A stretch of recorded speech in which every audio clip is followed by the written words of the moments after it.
Dumateng ngarsanipun para rawuh saha para lenggah kakung dalasan putri, para pandemen seni budaya wayang kulit ingkang bagya mulya, paripurna wedharing pangandika saking panjenenganipun Bapak Lurah Kalurahan Botondayaan ingkang ugi kalajengaken serah tinampi tokoh wayang. Wonten ing kalajengaken titilaksitaning adicara ingkang anggajengipun nuninji adicara inti pagelaran wayang kulit sedalu natas saking Ki Dalang Yusuf Ansor. Wonten ing pahargyan prasaja kalegan punika Ki Dalang Yusuf Ansor badhe hambabar cariyos kanthi lelembahan. Wonten ing pahargyan prasaja kalegan dalu punika Ki Dalang Yusuf Ansor badhe hambabar cariyos kanthi lelampahan Petruk dadi ratu. Para rawuh saha perlenggah ingkang satu dhatine beten sugeng lelenggahan sugeng amirsani ngantos paripurnaning gati. Kula ingkang kapitedan piniji nderekaken lampahing adicara purwa madya ngantos wusana tansah kathah atur ingkang kirang anggen kula nata basa tuwin sastra sedaya kabekta saking cekaking pangertosan kawula. Nuwun matur nuwun. Billahi taufik wal hidayah. Assalamualaikum warahmatullahi wabarakatuh.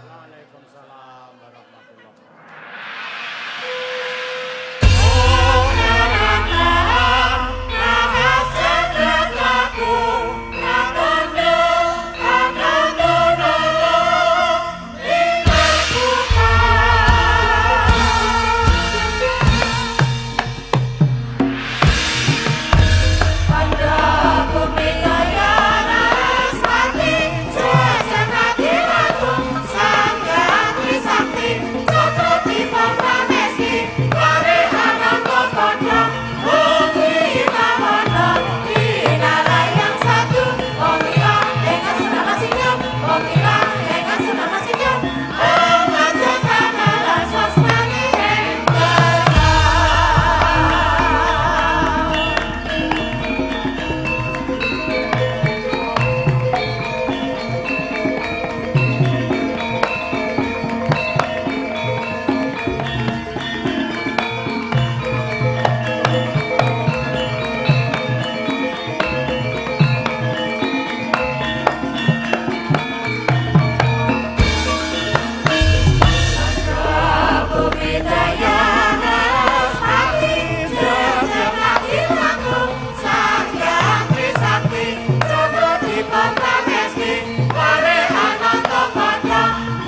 pangiring ulun kapurba risang merbengalat mering sahanan ingkang ringkanan siing kasih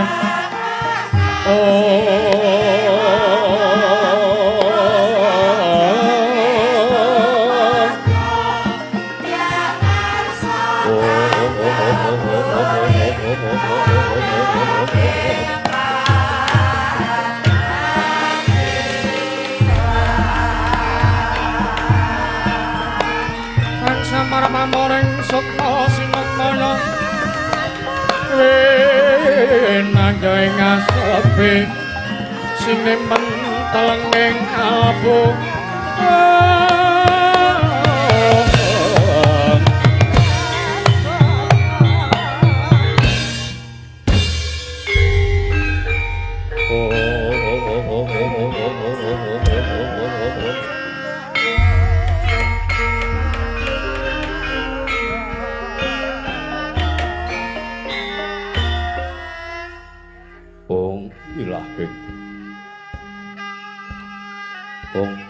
Ilahing awigena mastu Rama Sidhem aum awigena mastu Rama Sidhem silat mring jawang jagat karana sirang tandha kawisisaning bisana sana sinawung langning mila estu maksih lestantun lampahing Buddha Jinandra tutur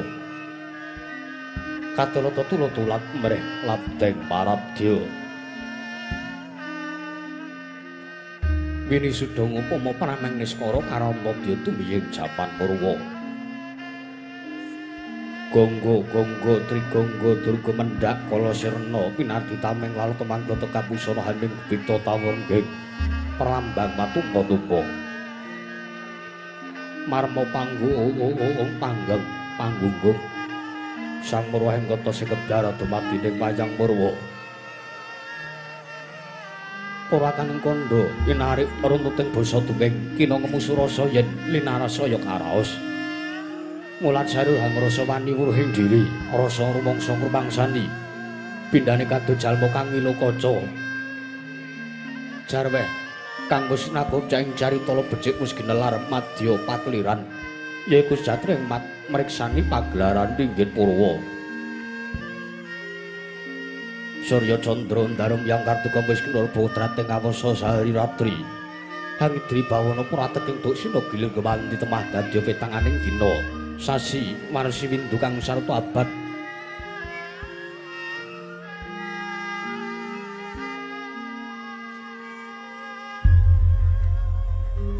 Pertulan tangkar temangkar tusi ngrambun toya Jawah pating krembya.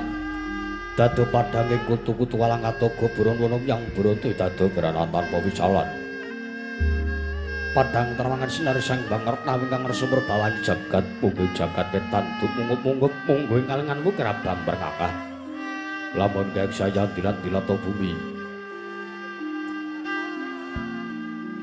Saya dangu sumurup sang Hyang Arka katon semeblak kanan kiri ning abange Mujenar. Kabur bawan sinalu sang Hyang Basanta tanem katon ijo royo-royo amangku gunung ing katon biru moyo-moyo. Pujeng gunung kene melan gedang kasiring Prabanjana lenggat lenggut nganti kaya gunung Makutha Mega. Tarwetawis dangu soleng kawula tasih tenelarsa ngupaya buka garap Tegal Sawai.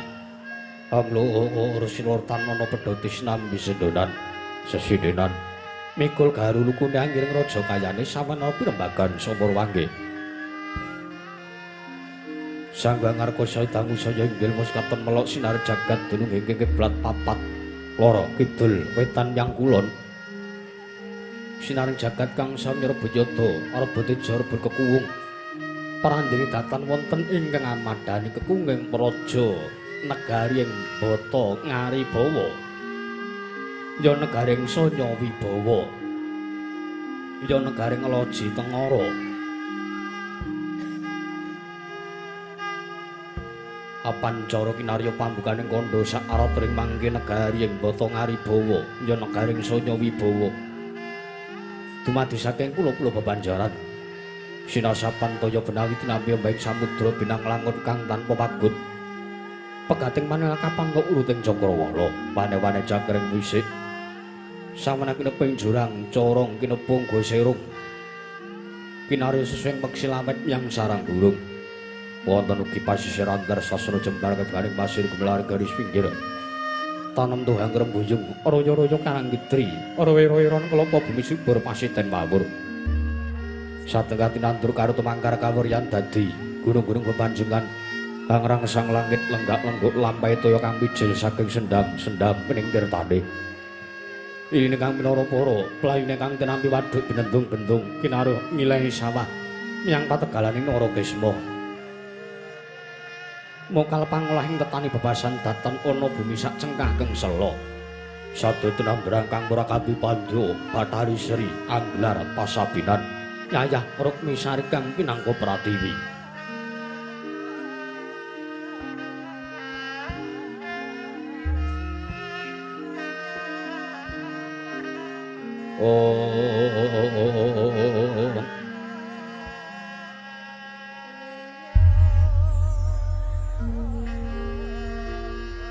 pategalan renengga palwijaya ingkang ngrembuyung gegodhongane ambiyek wae nganti kaya manglunga wit-witane pala kependhem pala simpar pala gumantung sadetan kuciwa cinawi tukulan kang mawe kesarasaning dhewe ingon-ingon raja kaya iwen sansaya ngrembaka lamun siang aglaring manggonan lamun manci surup surya samya bali mring kandhange sowang-sowang datan carane kandhang Nanjing Palak labet tebih saking tindak Durjana Cuti samya sayeksa katyakari luhing nusa bangsa tuwin negari ing bata ngaribawa ya negaring Sanya Wibawa wana gumibaning gunung anggung inungsa melestari run tumurun trah tumerah satu dadi huruk-huruk aneng lingkungan langkung-langkung lamun tingali disampun samya samet ing sesanggeman saben tebih saking tindak sansaya sinansaya wada winodanane momat sinamatan daya dinayan sawiji mapan sejati ning jejibahan kang pinuji temahan mawujud manunggaling cipta rasa karsa kang sak temah ambabar karya kenging winasake negaring Loji Tengara ya negaring Bata Ngaribawa ya negaring Sanya Wibawa nedeng mancik mering jaman kucana panjang munjung pasir pawukir Loji Nawi Gemah Aripah Karta Tata Turta Raharja dasar negara kang gedhe buri padhang jagate dhuwur kusih turta ado kuncarane turta kasusuring manca prajola sinten wau ingkang asta pusarang dil bangsa negaring Bata Ngaribawa ya negaring Loji Tengara wis ana pernahe dhewe-dhewe lamun munyuk arane Paragosa buta Praceka dewa wisik pandhita peparap lamun Nalendra ngajejuluk nang Sang Nata Prabu bel kedwel beh ya Sang Prabu kantong bolong Nalendra pakuning bumi ingkang nganggo jejegakan kautaman dosa juga lenggah madyaning dampar kecana datan montor-montor swating Bathara yayah dewaning kasugihan Sang Hyang Bathara Kuwera Ngejawantah binayang-bayang sangyaning para apsara Hapsari kawis ketingal manggo kanggo Jaka kaloro-loro yayah robing samudring kedaratan banyak dalang harta walika sawenggaling kacumas duwe panggo kang sarwa retna lasin tentang keparang caket denira mangarsa muhung sang nindya mantri pangreksa muka negari ing Sanya Wibawa nenggih Sang Rekyana Patih Bajrang Bali ya Sang Rekyana Patih Ganggeng Kanyut parandene mangke Sang Rekyana Patih Bajrang Bali mengkaraken pilenggahipun Nalendra Memitran saking Sang Prabu Bel Kedwel Beh nenggih Nalendra gagah piteksa jejulukira Sang Prabu Lindhu Bandang ya Sang Prabu Krincing Wesi nenggih nalindra ing negari Pancarwengi.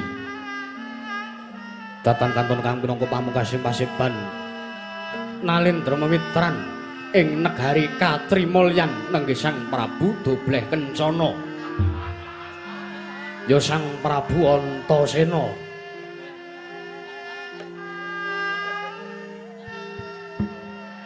Parandene mangke sang ya para kawula samya jenjem sidhem permanem datanana ingkang anyabawa. Lenggahira sang ya para kawula samya jejelrya arep petop bibit prasasat atau pandengkul datanpa sela. Sada den sababaken karana Sang Prabu Belkedwelbeh ingkang mengku sang ya para kawula den tresnani. Sang Prabu Belkedwelbeh tresnani sang ya para kawula kayata dene tresnani anake dhewe. Para kawula den openi, den rumat kayata dene ngrumat kula wargane dhewe. Pramila datan lokal menawi sang ya para kawula jinem permanem karana saking genya tresna maring Sang Prabu Belkedwelbeh. Ala iya ngono. Parandene mangke labet sekathing para siba ing jawiyam bludak gendera rontek umbul-umbul. Kekiter ngendhanu yayah mondhe mangsa labuh payung megar mendih jamur lot ing mangsa rendheng. Tumbak ing rangat kaya praupaning wiyaga ing mangsa ketiga.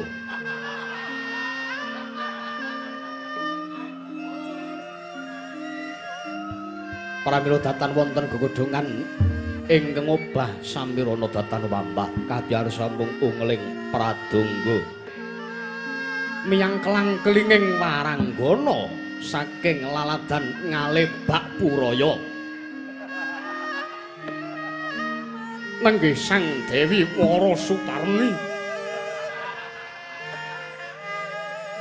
denalem nulya swantenipun dipun serokke.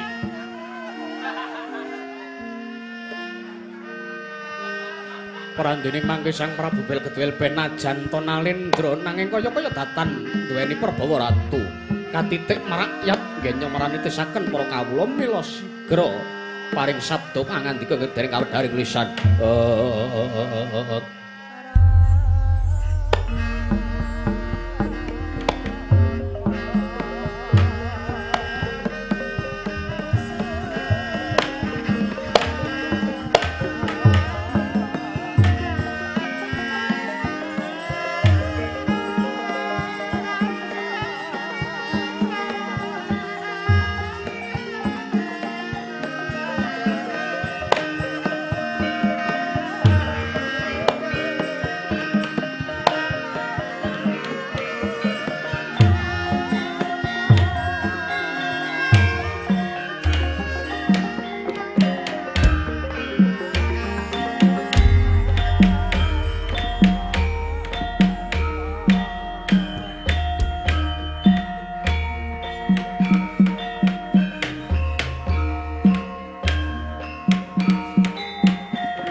Sritinon neng pasewakan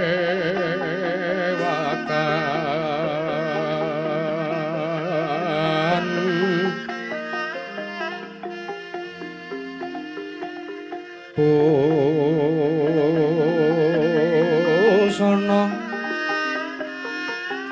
maneka warna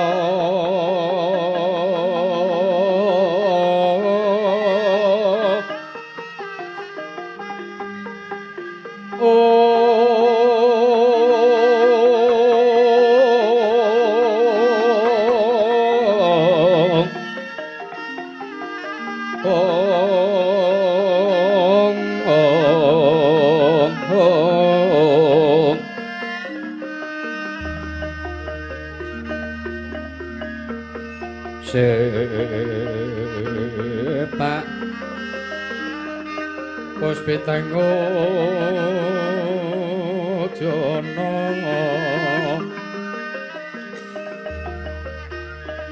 yang manca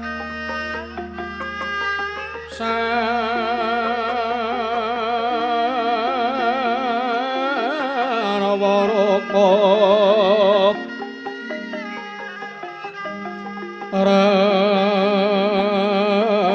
ranggeng manik nara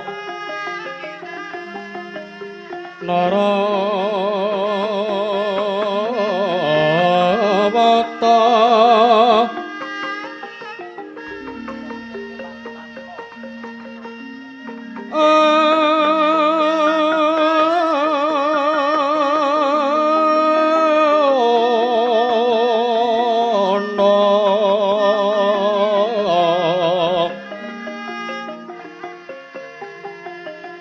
Obro Prabanyo Kangsu mirat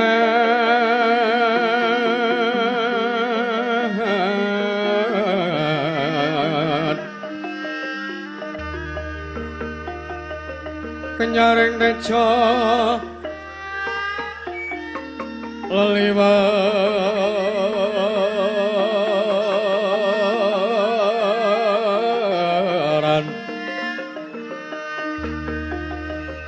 ler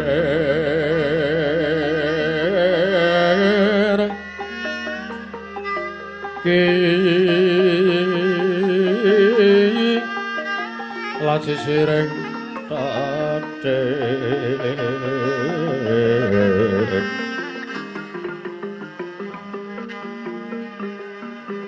wimbo kekondo mrek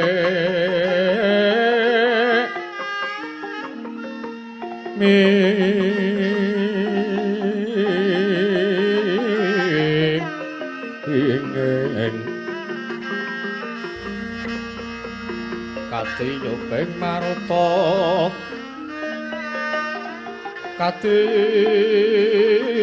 yuping maruta mandha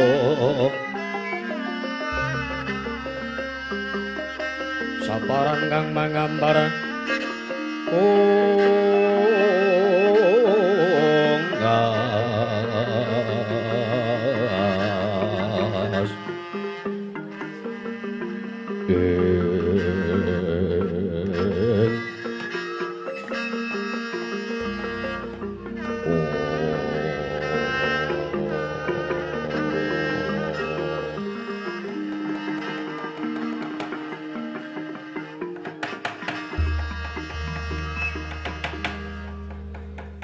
ratune ratu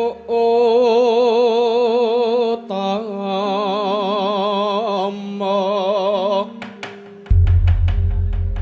patihe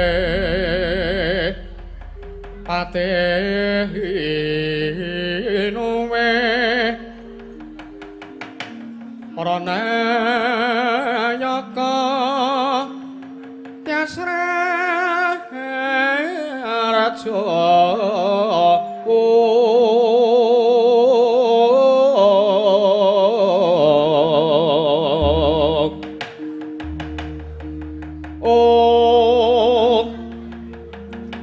pa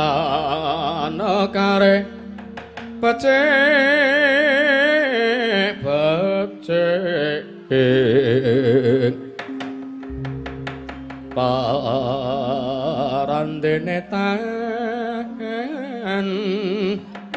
dadi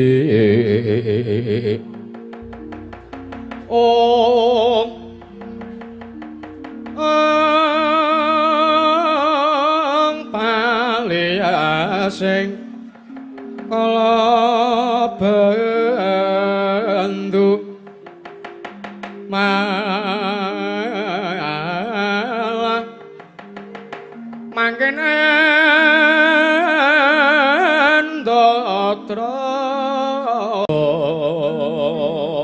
beda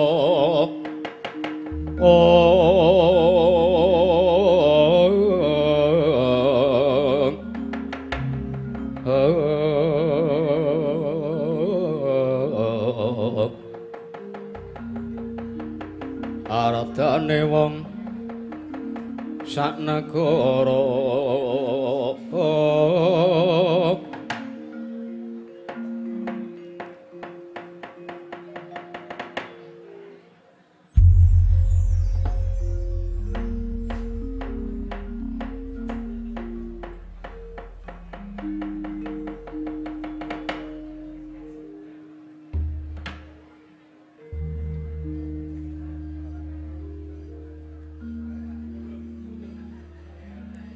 Dungan tani to ki. Landalah. Songgol duwal telih pitik menol-menol. Waduh. Ora engko sik Rekyana Pati. Kula tendhaku. Sadurunge panjenengan ingsun matur sing luwih akeh. Kae tak sawang saka kaduan kae pepundhenku Ki Rustianto kae arep mlebu mrene ora entuk dalan. Tulung Karang Taruna utusen mapak goleke dalan teh. Mekaten. Iya. Wis tak kendhaku. Sing ana kene ming putrane. Aturana rene mergo aku nek ora ditunggoki karo beliyane ora marem rasane atiku. Mekaten sinuwun. Iya. Ing wis tak kendhaku. Tan samar sik padalang sik. Aku tak embukani piwarane ngondo sik. Ora mengko sikik Rekyana Patih Bajrang Bali. Ya Rekyana Patih Ganggeng Kanyut. Ayo ndadekake pekenira Rekyana Patih sira tak piji ana ngarepan manira. Rekyana Patih Bajrang Bali ya Rekyana Patih Ganggeng Kanyut. Gunamen pasang kaliman tabi tinebina ing ngeloduni dumawang tawang tuwang sinabeta ing ila tinebina saking siku dendaning Bathara. Urwangi sinuwun. Keparang watu kami dateng wiswanipun Kang Abdi ing kepatianipun Bajrang Bali. Kula sowan ngadhep wonten ngarsa paduka ing Jawi sanget watos sing manah. Pindharan salomba pinanjering alun-alun kumiter acaruk maras. Nanging sareng wonten ngarsa paduka Kanjeng Sinuwun Prabu Belgedwel Beh manah kula tebih saking raos kemarasan sinuwun. Ya.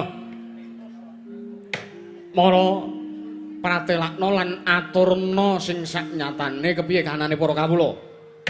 Iki mung kinarya formalitas. Merga apa? Sejatine aku rasa dadak takon karo kowe. Aku ki merakyat, ngono. Iya. Aku ki tresnaku karo para kawulaku, tresnaku karo para rakyatku kuwi ora ana pambengane. Nek negara-negara liya ratune kuwi oke-oke ora caket karo kawulane, nek negara-negara liya ratune kuwi ora cerak karo masyarakate, ora cedhak karo rakyate. Ning nek aku gak kaya ngono aku. Aku tresna karo kawula, aku ki ratu sing merakyat, mula kinarya formalitas aturna kanane para kawula kepiye. Wis tak kendhaku. Mergo kangku ki ya ora kok jeneng aku sombong ya, Te. Negara-negara liya ki wis padha ngandhakake, kawulaku dhewe wis padha ngrasake nek aku ki ratu sing apik. Aku mimpin kebawat keperintah negara ing Bata Ngaribawa, Yasa Nyawibawa iki kawulaku do tentrem, kawulaku do marem. Mekaten. Iya, aku arep pensiun wae karepe ora entuk.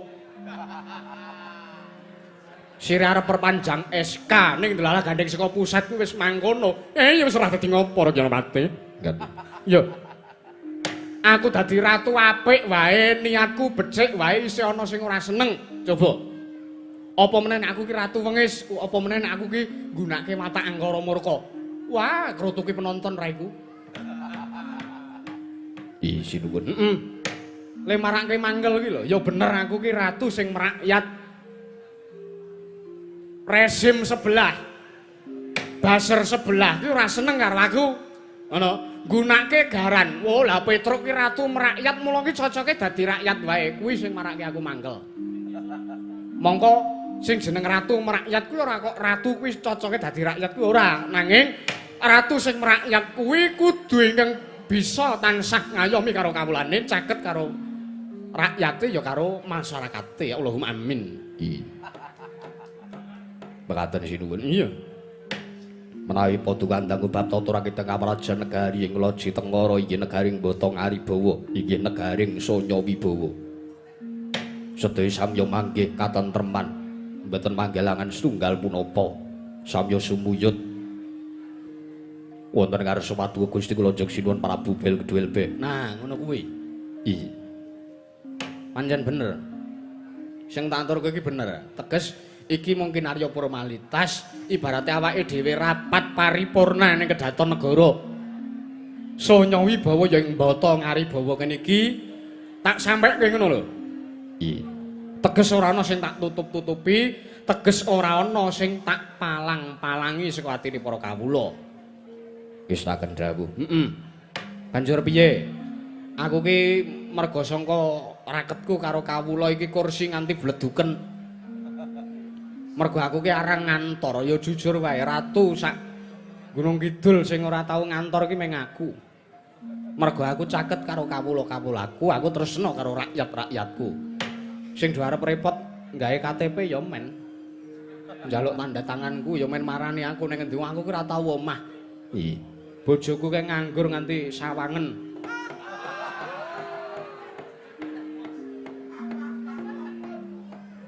Lah mbok pun hibahaken ndasmu kuwi.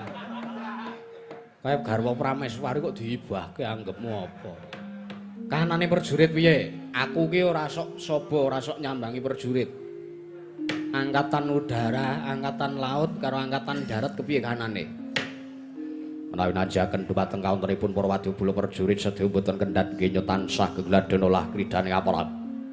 Sawanji-wanji praja Paduka katempuh parang uga tartentu boten badhe kepok koncanipun sinuwun Prabu Belgedwelbe. Nah, sip. Kalarsan kula mriku ingkang minangka komandan Letnan Kolonelipun Sangya para wadyabala ing negari ing Bata Ngaribawa. Bener. Kuwi pertahankan.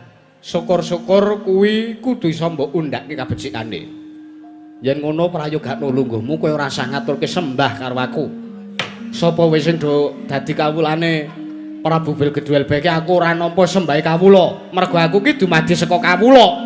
Nek aku ki mbiyen ki derajatku kawula, saiki aku wis mukti ngawibawa. Mbasan aku wis dadi ratu kok aku nampa sembahe kawula. Wah, wong-wong padha mestani nek Prabu Belgedwelbe kuwi kacang sing lali karo lanjarane. Mula ora ana bedane derajat ratu Mbata Ngaribawa karo kawuling Sonya Wibawa kene.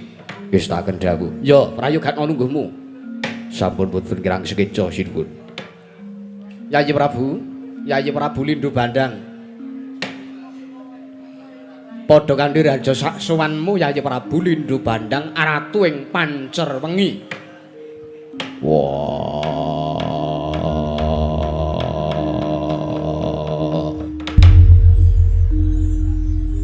Yo, Kakang Prabu Belgedwelbe yo. Kowe miji marang sowanku ing praja negara ing Bata Ngaribawa. Ya negara ing Sonya Wibawa ing Loji Tengara.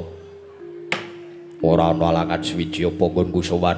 Ya wong aku ngaturke basaku katura. Wis tak omongi to, kowe ngaturke sembah karo aku tak ketak kowe. Yo banjur kersane kepiye? Ditarik kuwi kepiye? Jabuten aturmu kuwi mau. Yo aku ora sida ngaturke sembah. Ah, penak ke? Yo, wis penak. Wis oleh jatah rokok? Durung. Oh. Teh, nun. Kuwi nek ana rokok kuwi. Ngestaken dawuh sinipun. Heeh, mesake kelap-kelip. Kayak ana rokok mbangane cangkeme putih. Ngestaken dawuh sinipun. Matur nuwun Kakang Prabu. Padha-padha Yayi Prabu. Yayi Prabu ing katrimulyan. Yayi Prabu nalin Ndreng Kidul pasar. Yayi Prabu dobleh kencana. Apa Kakang Prabu? Ya Yayi Prabu Antasena, nek kono kae ning Ngamarta kae ya enek sing jenenge satriya Raden Antasena. Ning iki dudu. Lah wong sak jagat ki jenenge padha ki ora ndadekke perkara. Ning tanggaku ki enek sak gang ki jenenge Agus kabeh ki ana. Ngono Kakang Prabu. Ya Yayi Prabu. Oh iya. Selamat sowanmu Yayi Prabu. Dobleh kencana. Walah, weh jan elok tenan. Di ngapura ya Kakang Prabu. Ngapura piye? Mau oglangan sedilo. Ora apa-apa. Heeh. Kabele wis tak benake. Wah, kowe iki ratu kok dandan kabel barang. Lho aku dadi ratu SK-ku mung nganggur kok. Negaraku ora enek sing gelem dijokke. Lah untung aku dadi Nalendra mitrane Kakang Prabu Belgeduelbeh. Nek ora ya cilaka kana negaraku. Heeh. Penake? Iya. Kowe mbiyen jabatanmu Dewan Kebudayaan. Saiki kowe wis dadi ratu wis mukti ngawibawa. Piye? Isih ngopeni pitik? Isih. Oh ya syukur kuwi dikembangke. Iya. Bojomu ya isih galak karo kowe. Wah, ajeg. Aku yang mbok kiamat tetep ngono-ngono wae. Alah ya wis ora apa-apa karang donya ki isine beda-beda. Ha iya. Heeh. Penakno ya Yayi Prabu dobleh kencana ya Yayi Prabu Antasena. Iya. Kaya wis ora kurang kepenak Kakang Prabu Belgeduelbeh. Nun. Aja kaget e. Anane aku nyowanke sangya para kawula kelebu nayaka. Para mentri, para her Minakata. Tak jagetake ning Prajanegara ing Loji Tengara ya negara Mbata Ngaribawa ya ing kraton Sanyawibawa iki aku arep ngrembug sing dadi legetaning atiku. Aku ki wis suwe arep ngrembug iki ning tak tata, tak gelar, tak gulung, tak wolak-walik sak jeroning atiku kok kaya wektune durung pas. Lah mula gandeng dina iki wektu sing pas, tak anggep iki wektu sing mirunggan. Kanca-kanca kabeh ora ana sing izin. Kanca-kanca mangkat kabeh. Latihan wingi ya kompak. Mula saiki tak lumpukke aku arep matur. Nun.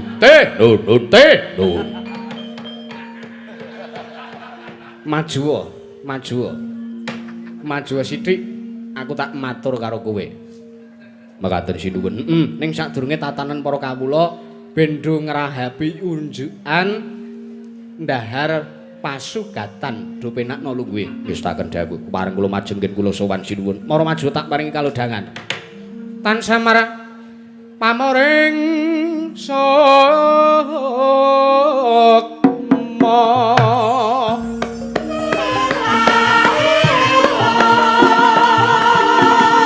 Sinuk maya winahya ing sepi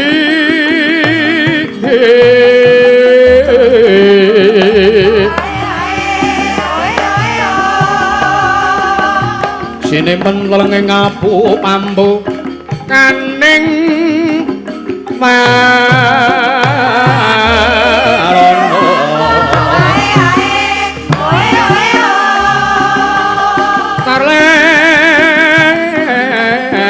saking leyap-layap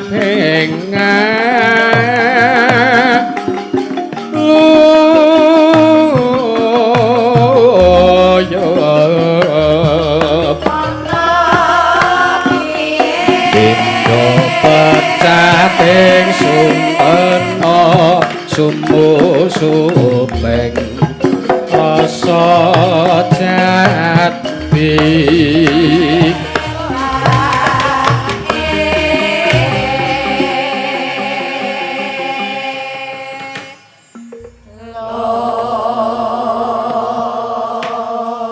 ngene teh kados pundi nun aja kaget karang aku ki ratu aliranku hip hop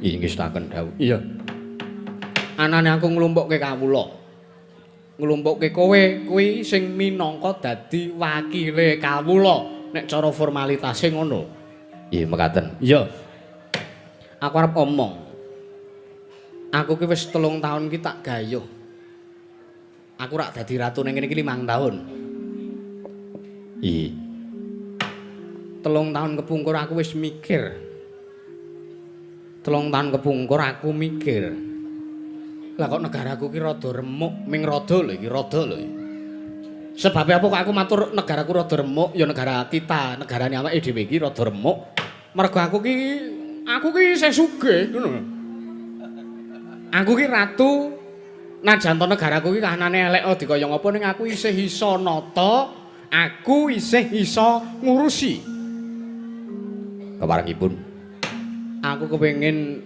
mbedah negara Ngastina teh. Sababipun menapa negari Ngastina badhe pun bedah.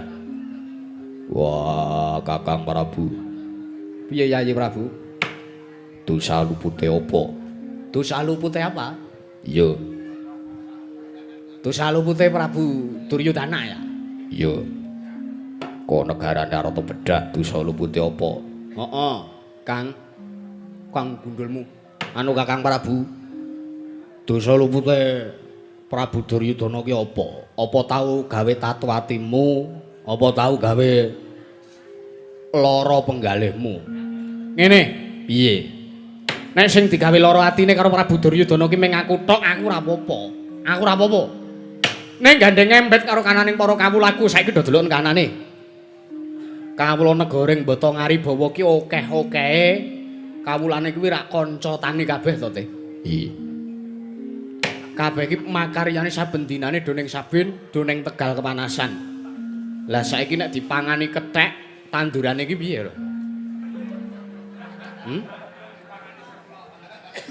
Saiki nek tandurane para kawula ing Sanya Wibawa dipangani sing bonang penerus ki rumangsamu piye perasaanmu ngono piye? Lah iki sakit manah kula gelo. Lah iya, kowe dhewe najan derajatmu patih, kowe kuwi rak ya duwe tanduran, kowe rak ya nyawah. Iya. Malah kaleresan sapi kula 11 mati 9. Iya. Kowe iki rak ya wong tani ngono lho. Kowe ya rak ya ngrasake tanduran pangan munyuk to. Nggih. Kuwi sing nyebabke Ratu Ngastina kae.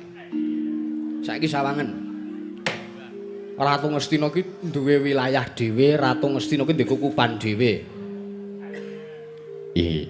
Ya pancen bener sak daratan iki negara ing Bata Ngaribawa ki dudu negara sabrang, dudu iki isih ning tanah Jawa.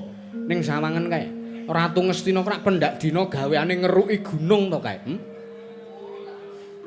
Iya. Kula mangertos piyambak. Lah iya.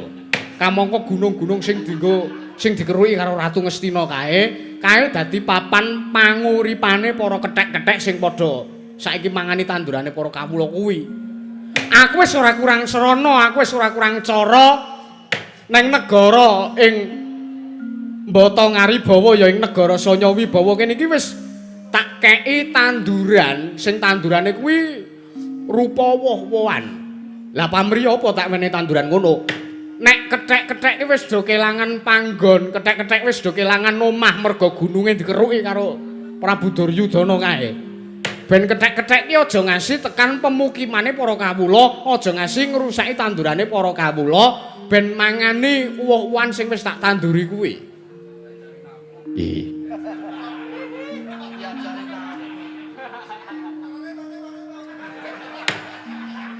Ning ngono ya aku isih digawe gelo. Gelo sebabipun menapa? Lah kawulaku ki tak labuhi ben tandurane ora dipangani karo kethek, lah kok malah ya mbok menawa do lali, mbok menawa do ora ngerti. Sing do tak tanduri minangka panganane kethek kuwi malah padha ditebasi, malah padha disasaki karo kawulaku dhewe. Lah kuwi saiki do rene kuwi arep tak omongi nek upama ana wit-witan utawa sing kuwi ngemu woh-wohan aja dibabati ya Teh. Oh inggih ngestaken dawuh. Kuwi pakanane para kethek-kethek. Nggih. Ya nek kethek iki gur siji. Ketheke akeh. Sak rombongane. Monggo nek wis bar do mangan kuwi wah terus turu lambene ngeces kene kethek iki. Ora ngaten. Heeh. Coba to, apa enek kethek ndek asam lambung kuwi? Lah kok aneh. Lah mula kuwi aneh, kethek kok gelem nampa bayaran barang. Aku gumun aku. Nek jane lho Teh, Pripun? nek janjane aku mbiyen wis tau mensiasati, tak siasati, tak seranani. Kethek-kethek kuwi mau tak pindah nyang Jakarta. Kethek-kethek kuwi tak pindah ning Jakarta, lah kok iki bali meneh. Jare sesuk tanggal 3 Juni mangkat ngulon meneh kethek-kethek kuwi. Wah, lah kok bingungke ngono to Kakang Prabu. Lah iya Yayi Prabu, dobleh kencana. Ha iya, Kuwi pisan sing gawe aku lara ati karo Prabu Duryudana kuwi meng kuwi jane paitanku kuwi meng kuwi. Paitanku kuwi meng le nyengsarake kawulaku ya senajan to ora gek langsung sakal Prabu Duryudana ki nyengsarake kawulaku, ning rak kawulaku ki urip ki mergo saka tetandurane nggone dadi petani. Rak ngono to, Teh? Iya. Teh. Pratelan maturku iki mau. Ngestaken dawuh sinuwun.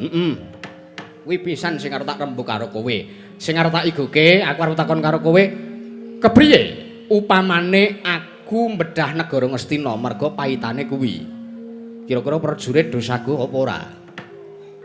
Menawi kula tartentu sagah mangreh sang para wadyabala segelar sepapan kerek lampit berungkat kimpul gajah gelar singa baruk tumuju wonten negari Ngastina bedah negari Ngastina. Namung derek sakarsa paduka Gusti kula njeng sinuwun para bubel keduwelbe. Bagus.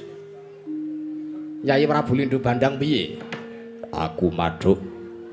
Aku go sarujuk yen to negara Ngastina arep dibedah. Dasare aku go ngrasake rasane dadi kawula ngloji tengkara ki sengsara. Mergo tandurane entek pangane bangsane semplok. Ayo. Dobleh piye dobleh? Nah aku ki gur manut kok. Jak ngalor-ngalor, jak ngidul-ngidul, jak ngulon ya ngulon, jak ngetan ya ngetan. Ha ngono kuwi. Iya. Engko aku tak sing nek wis kethek-kethek kuwi kecekel, engko aku tak sik merwoso. Kuwi tak kekene kembang ben kaya janggitan. Ngono, Blek. Iya. Lah ya ngono kuwi lho karepku ki Nayaka Prajanegara Ngloji Tengara ki do duwe watak visioner. Visioner ki apa? Ora mung mikir jangka pendek ning jangka panjang ya dipikir. Sing dipikir ku ora mung sing saiki dirasake, nanging kepiye carane njaga kualitas kuwi benjang tembene ki ya kudu dipikir. Ngestaken dawuh sinuwun. Aja terus rumangsa pinter. Enek kumpulan apa-apa terus ora gelem mangkat mergo wis rumangsa pinter, aja njer rumangsa wae aku ora melu ratu kae wis iso bayaran. Aja terus rumangsa aku ora melu kowe aku nabuhi liyane, aja rumangsa ngono. Ngestaken dawuh. Dobleh kuwi. Ya. Oh lah. Wong kok bendinane nggerus ngucel-ucel pitik kok lali kegiatan liyane. Siap salah Kakang Prabu. Ayo. Kuwi dandani morale. Iya. Iki aku ki ngritik negara liya, ning negaraku dhewe ki ya tak ajar entek-entekan. Tak ajar entek-entekan ki apa? Ben do mawas karo dirine dhewe. Ngono lho. Nggih. Heeh. Aku sarujo. Ayo. Kuwi sing pisan sing arep tak rembug perkara Ngastina ping pindhone. Sing aku sengit, sing aku ora seneng karo negara Ngastina ki ngene. negara Ngastina ki nepotisme teh. Nepotisme menika mrawa.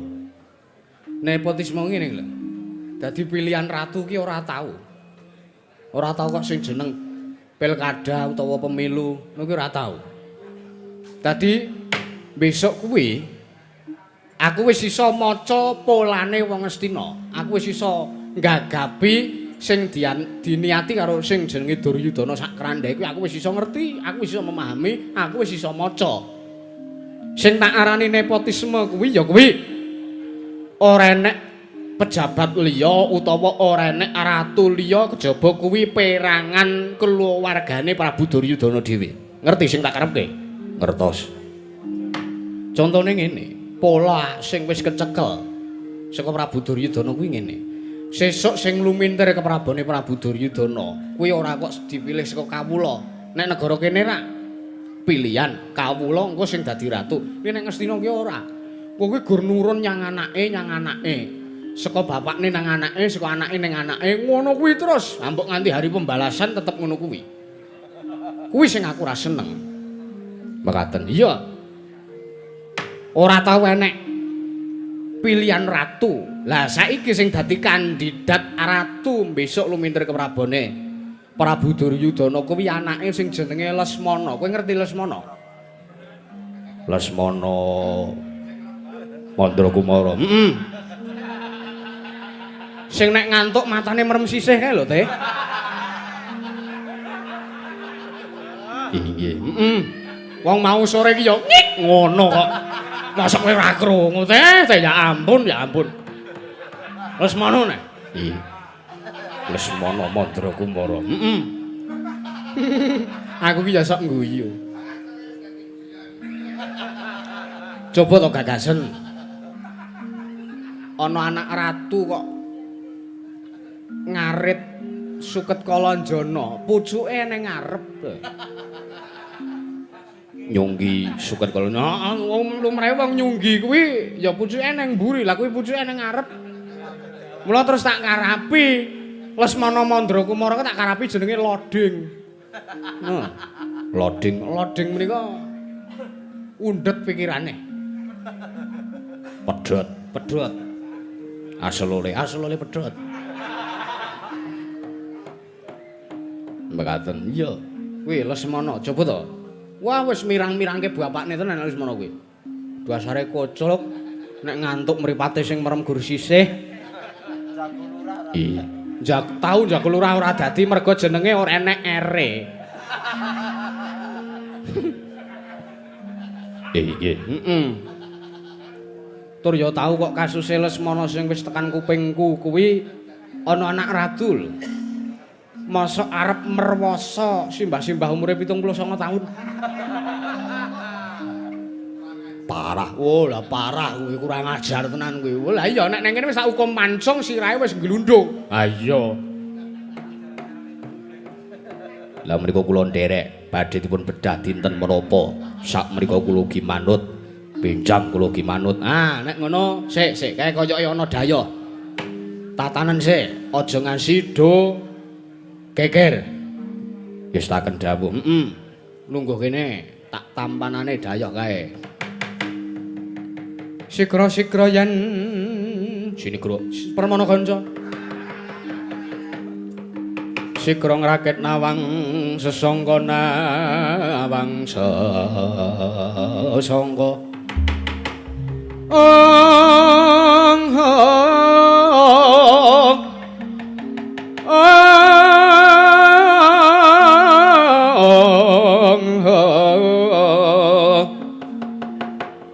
Nalin trompek marwa sing sang katriku mulung katriku mulung mangrompak ing wadya Warda kurare kagere-gere kowe mundura kowe linggo kene Yayi Prabu sapa? Dobleh. Yayi Prabu Dobleh ya linggo kene. Ning Yayi Prabu Lindu Bandang kowe nyang ngomburi mergo iki ora enek nggone. Yo, aku ming manut. Heeh. Kinten-kinten sinten dayaipun? Embuh, apa putu kurus Dianto? Ngawur senes saya wis. Linggo kene.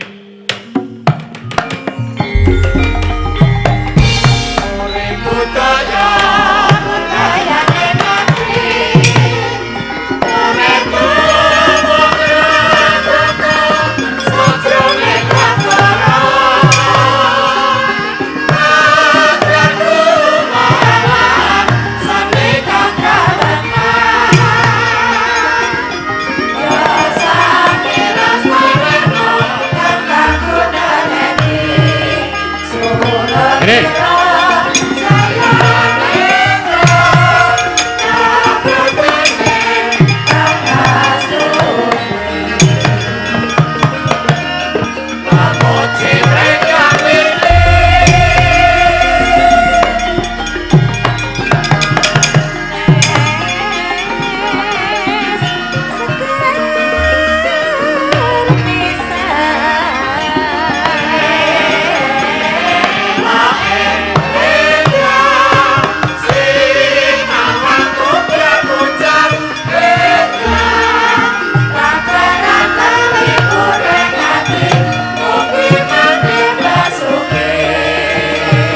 Amit yo.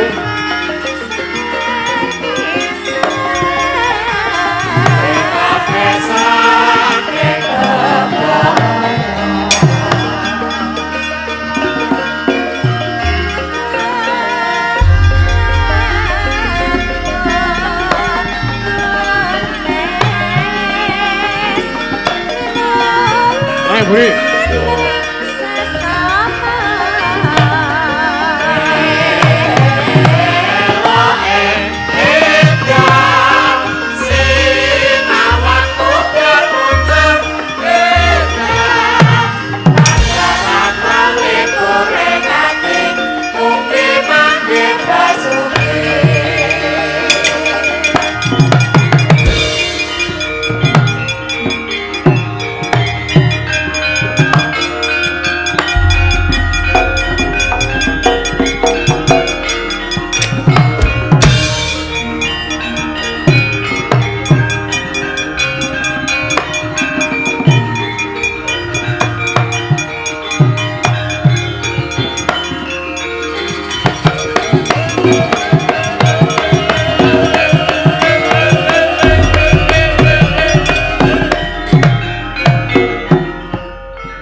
Sinong mati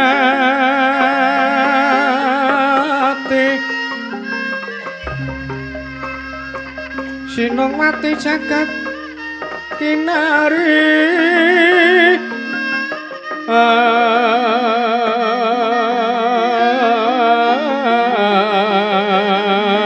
among mbak lumembak ombak ing samudra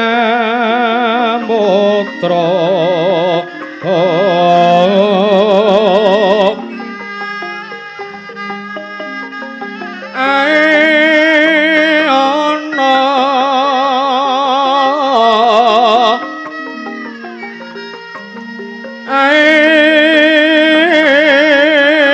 ana bale lumut amrek kenggeng awito denjeng-denjengan oh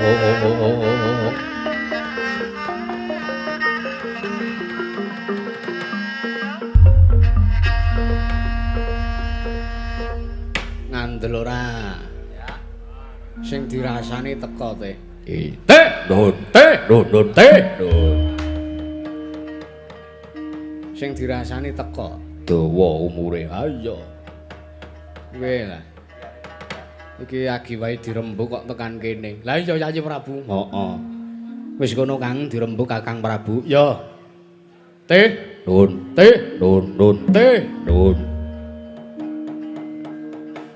penakno lungguhmu teh wis tak kendhawuh Yayi Prabu dobleh penakno lungguhmu kaya wis ora kurang kepenak wah jan tak sawange kaya ngopo kira-kira lha tekan kene iki arep sombong apa arep teluk karo sampeyan Kakang Prabu nek teluk ketok kok ora mungkin iya mara ndang dibageke ya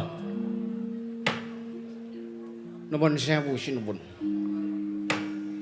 sinasa nembe wekdal punika kula kepanggih kalawan paduka Kanjeng Sinuwun nanging kula sampun mangertosi kula sampun manuk kula sampun tepang senajan to namung mireng saking kondhangipun paduka Sinuwun menika rak sinuwun Prabu Duryudana sasampunipun rawuh wonten praja Nyagaring Mbata Ngaribawa ya Negaring Sanya Wibawa kula suwun kanthi sanget pun prayogekaken lenggahipun sak wonten-wontenipun kahanan wonten negari kula inggih menika negaramu cilik nanging kowe kuwi ratu sing kondhang mrene ya lipene abing mingir-mingir pupure wah nyulapi mripat abing lambene kaya wong bar mangan bayi Begawan Durna Sang Penemban Durna sak rawuh paduka Sang Pinandita kula ngaturaken pudya pangastawa Penemban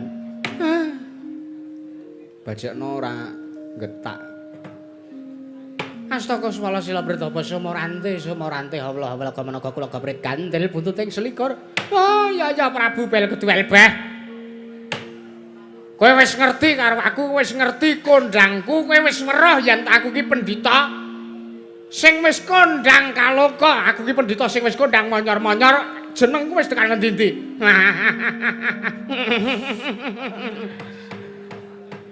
syukur ora sampean guyu enten mriki kawula kula sing duwenten wingking nika do ngoten niku ora ben Durna ki nek nang ndi-ndi tekan ngendi iki ya kudu guyu. Oh lah nggih nggih. Mergo kanthi srana aku guyu aku iso nglalekke utang-utangku.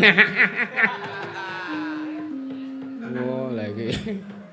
Pendhita Tok Mes iki. Tok Mes ya ben.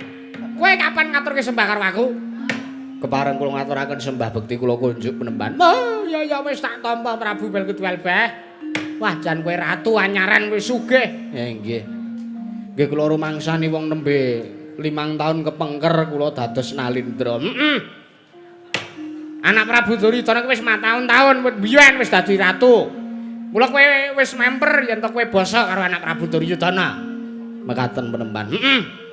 Karo aku ya kudu ngajeni. Oh, inggih. Elek-elek ngene aku ki pendhita. Nggih. Nek kowe ora ngajeni karo aku, negaramu ora tak dombengi lho. Nggih. Nun. Kowe weruh basa dombengi iki tegese apa? Mboten ngertos. Wonten negari mriki kula kinten mboten wonten tembung dombengi, mriki mboten wonten. Nah nggih, ning kula nggih ngertos kok penemban. Ngerti apa? Sinangsa panjenengan menika pendhita kondang monyor-monyor ning panjenengan menika tesih kerep dipaeka dipaido. Aku sak kulina aku wis nganti wis kebal. Dadi pendhita ning Ngastina gaweane ming dipaeka dipiadu. Ah iya. Pun prayogakaken lenggahipun undahan. Kaya wis ora kurang kepenak. Ya senajan tak kurang entuk wedang. Oh lah, Nun. Wong jayangan kon ngetri wedang. Ya seraken dawuh. Dihate. Iya. Mboten mangling ugi Rekyana Patih Harya Sengkuni rawuh wonten mriki katuran karajan Rekyana Patih.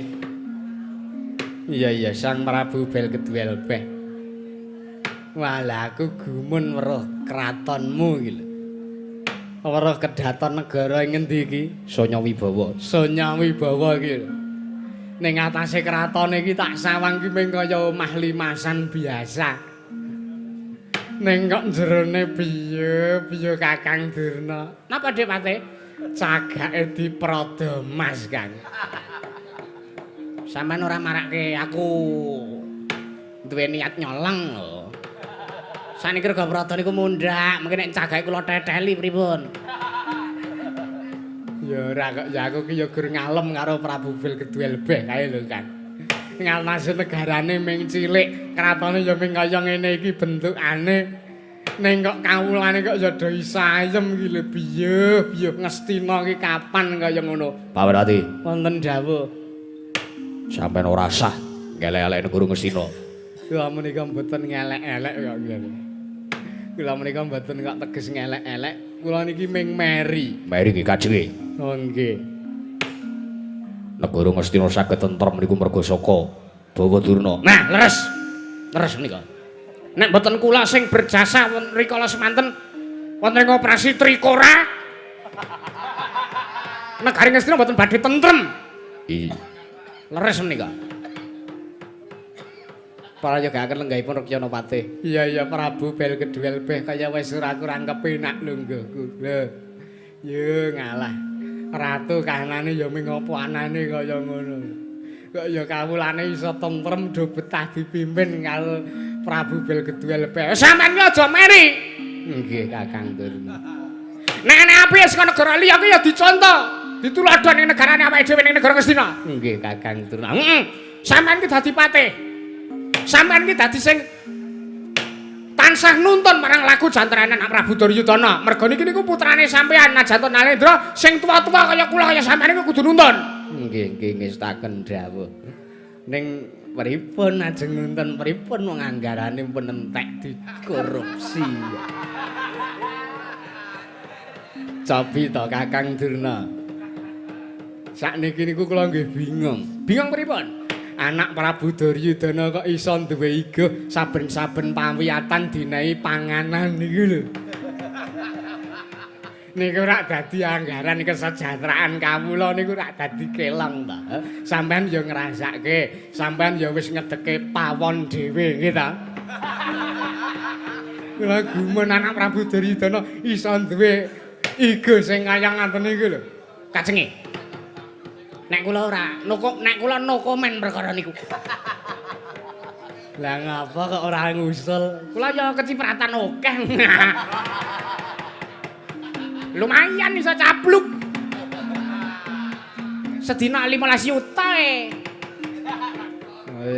Reka ora. Kula ajeng nyuwun pirsa kalian panjenengan sinuwun. Arep takon opo? Tamu agung langkung-langkung panjenengan menika Drajating Nalendra menawi rawuh wonten negarinipun utawi negari kula utawi negari sanes menika tartentu kagungan wigatos. Yo mesti mangkono. Pramila kula sampun atur kalodhangan, monggo paduka matur utawi paring dawuh. Paring pangandikan dhateng abdi pun bel gedhuel beh. Dimen sak mangke kula saged sak tata, kula saged midhanget, saged nggelar, saged gulung.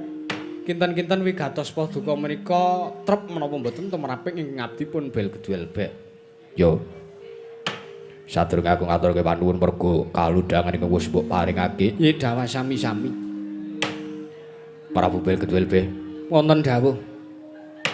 Aja kaget anane aku tekan kene iki. Merga aku duwe wigati Sang Prabu Bel Gedhuel Beh.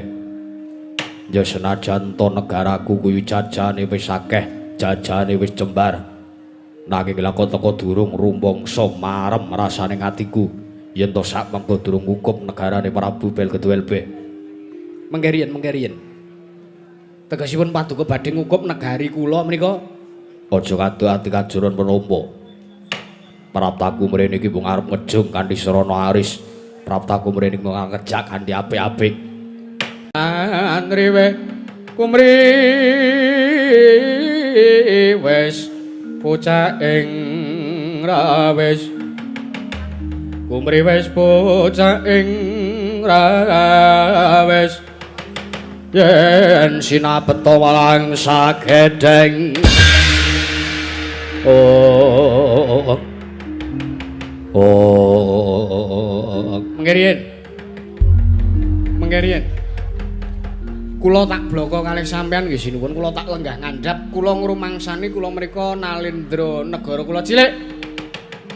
Kula ngrumangsani kula menika ratu sing jajan negara kula menika namung ciyut dereng jembar. Nanging kula mriku tentrem kahanan jajane Prabu Bel Gedhuel Beh ming semene kula niku pun tentrem. Merga napa? Padha wae nek jajan kula jembar, jajan kula tekan negara ngendi-endi, ning nek kula ora iso merantasi gawe ngemong kawula niku sing dosa kula, sing entuk elek kula, sing wirang kula. Kula emoh dadi kaya sampean, kula wegah dadi kaya Ratu Ngastina. Jajane tekan kono-kono, jajane wis jembar. Negara ngendi-endi teluk karo Prabu Duryudana. Prabu Duryudana ki bebasan wenang nepak mbun-mbunane ratu sak andha-andhanane. Ning Prabu Duryudana ora iso ngayomi kawula ning negara siji lan sijine. Kula wegah kaya ngoten niku. Kula emoh kaya sampean, kula emoh kaya sampean. Brakasuta mawon kula mboten purun menawi negari kula dipun manunggalaken diklumpukke dadi siji dadi jajahan negara Ngastina. Nulya kula kedah teluk kalih sampean, kula moh. Kula wegah negara kula menika dadi negara jajahan. Merga napa? Ora wurunga nek kula negara kula dadi negara jajahan niku ora wurunga kula kalih kawula kula mengke pendak-pendak sasi, pendak-pendak warsa mesti ngaturaken glondong yang pengareng-areng peni raja peni guru bakal guru dadi kinarya gratifikasi ngersane Prabu Duryudana. Kula wegah. Lokasuta kula wegah. Prabu Bel Gedhuel Beh. Pripun? Manuta. Ora ana alane yen to kowe manut. Merga yen to kowe manut kowe gelem dadi kukurane Ratu Ngastina, negaramu ing saya wibawa iki dadi jajahaning negara Ngastina. Kowe bakal njaluk apa wae mesti tak paringi. Mboten, kula mboten belereng bondo donya, kula mboten belereng napa derajat pangkat. Kula mboten sulat kalih kadonyan. Sing kula pikirke sakniki kula niku piye carane iso nentremke kawula, ora kok nentremke awak kula dhewe. Sakniki mangsawang negarane sampean. Sakniki mang mawas karo negaramu dhewe. Dur Parat.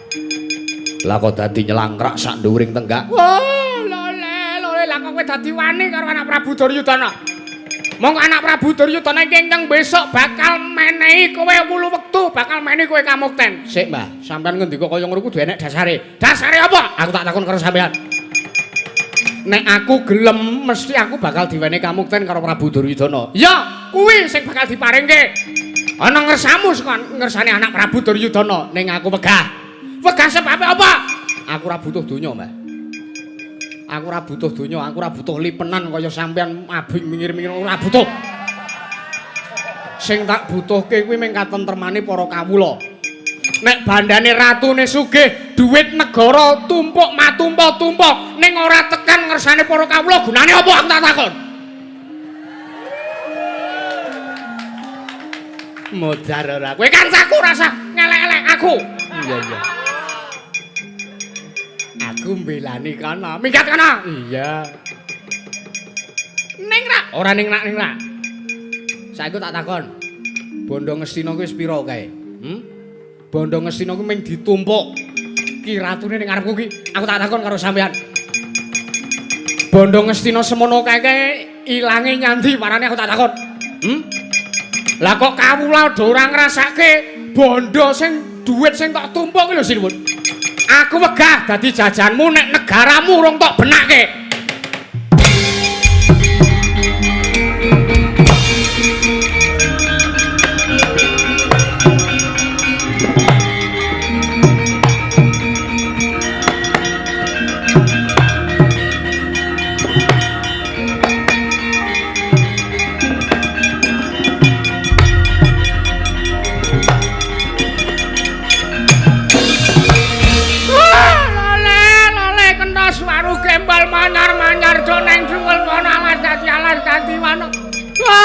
Sagleme dhewe kowe Prabu Belkeduel kowe. Kowe ngina Ratu Gustiku, kowe ngina sesembahan anak Prabu Duryudana. Lah kok kowe wah, kowe sajak ngembe karo derajat pangkat anak Prabu Duryudana. Sik. Sampeyan muni-muni iki sampeyan ning kene muni-muni kaya ngono mah ora kajen. Lho wis disoraki karo kawulaku. Sampeyan tolong kedepeng peninggal ora minggat saka kene kuwi kelakon dibuandemi karo kawulaku. Ora idep. Aku urung arep minggat yen to kowe ora gelem dadi jajan negara Ngastina. Aku urung arep minggat. Weh, lah tolong kedeping meninggal, tak hitung 1, 2, 3 sampean ora minggat, bandem tenan karo kawulaku. Dibandem tenan karo.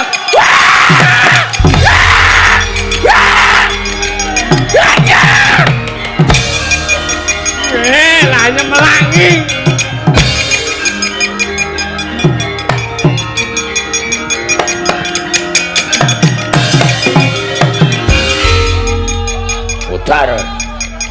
Mutar. Diurak karo kawula negara Kloji Tengger. Minggat to. Ah ngono kuwi. Wis.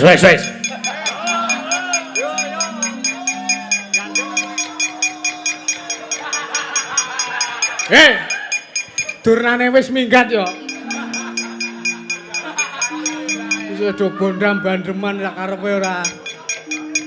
Wis geger kaya ngene kanane Kakang Prabu. Geger yo men. Iki yo walang barang. Geger yo men pancen tak niati. Dun. Pungkasane aku oleh pancatan leh arep mbedah negara Ngastina teh. Nggih staken dawuh keparengipun. Kerek lampit para wadyabala sak negara ing Sonya Wibawa. Nggih. Kersaripun kados pundi? Ketapno kabeh, dukon budalan. Gaman sak oke-oke. Ngestaken dawuh, bijang menapa anggen kula bidal. Saiki do budal. Ngestaken dawuh, iringanipun sesek wae lasem banter iki kanane wis geger. Ngestaken dawuh.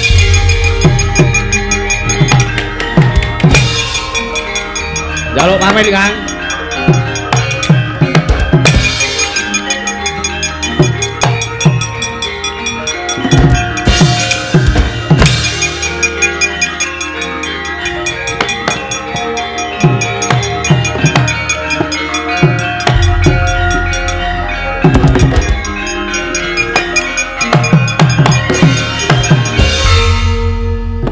Agar ngombe wis disuwuk parap. Walah setan. Lho Pak Abdul. Kula sing kan nyuwuk. Oh lah. Sesuk nek iki ngajeni to karo ratu. Reti ratune agar buka tutup gelas. Arep ngombe kok wis kon mandeg. Selak mboten seronto rasane ngati kula. Iki ngapa iki ban-ban kok do maju iki ngapa iki? Matura, Mbak, kowe sing tuwa, Mbak. Iya. Nyuwun ngapunten sinuwun. Ngapa? Sapa kowe? Santi. Oh, kowe abdi. Nggih. Oh. Sajak kowe diincer sing rebab ya kowe.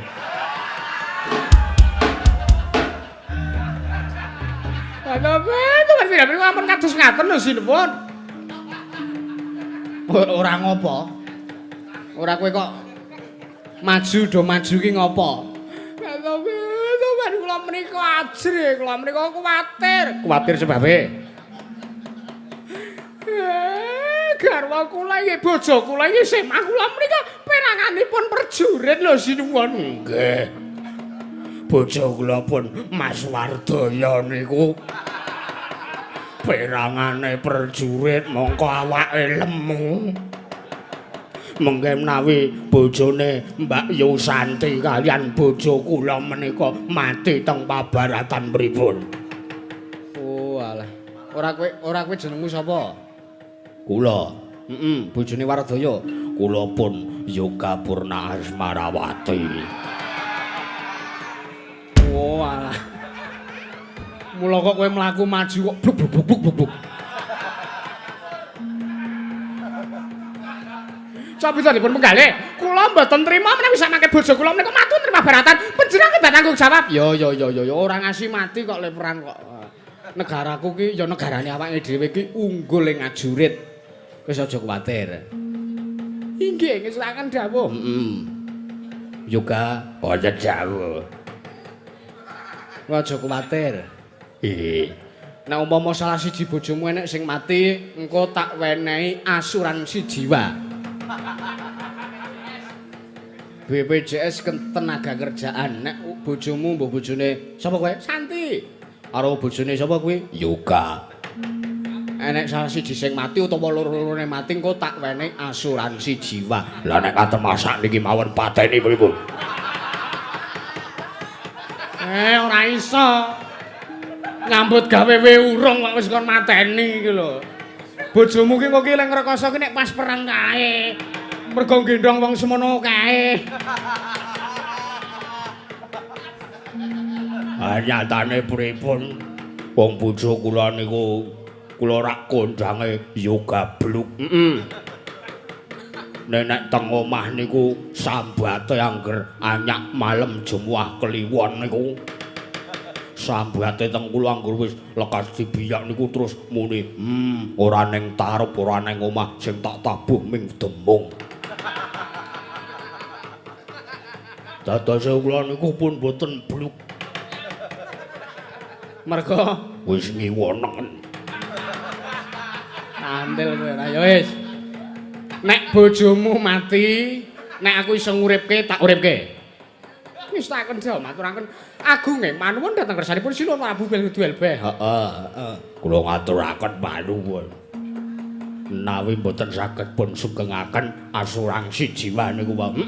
Kowe tak mulyake, kowe tak opani bendina sedinane kowe tak nehi 6 yuta. Alhamdulillah. Bojomu isih urip? Oh. Mboten sida alhamdulillah ngaten. Wis ana budala. Wis tak kedhawuh. Gandeng kowe duwe kekarepan karo aku, kowe tak wenehi kalodhangan. Kalodhangan apa? Kalodhangan apa? Kowe mbubarno kawula sik. Ning iringane apa aku manut kowe. Apa Mbak Yu? Aku manut kowe. Mars PKK wae ya. Iya. Kuwi yo apik kok. Ah iya. Mars PKK ki sing kepiye? Ramang pidangetke. Kuwi ladrang. Ah mboten ladrang niku ndangdut. Mars kok ndangdut kowe iki ora. Kajenge dibukani cangkeme Pak Dalang. Hus cangkemmu kowe. Aku dalang tok cangkem-cangkemke. Wah. Wis ora bluk kowe kok mau. Wis tak akan dawuh. Kepareng kula pamit badhe mbiparaken Sangya para wadya balok para kawula ingkang sami sibuk. Bubarna. Aman dan bahagia keluarga berencana hidup jaya PKK. Marilah selamat rakyat Indonesia membangun segera, membangun keluarga yang sejahtera dengan PKK.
eh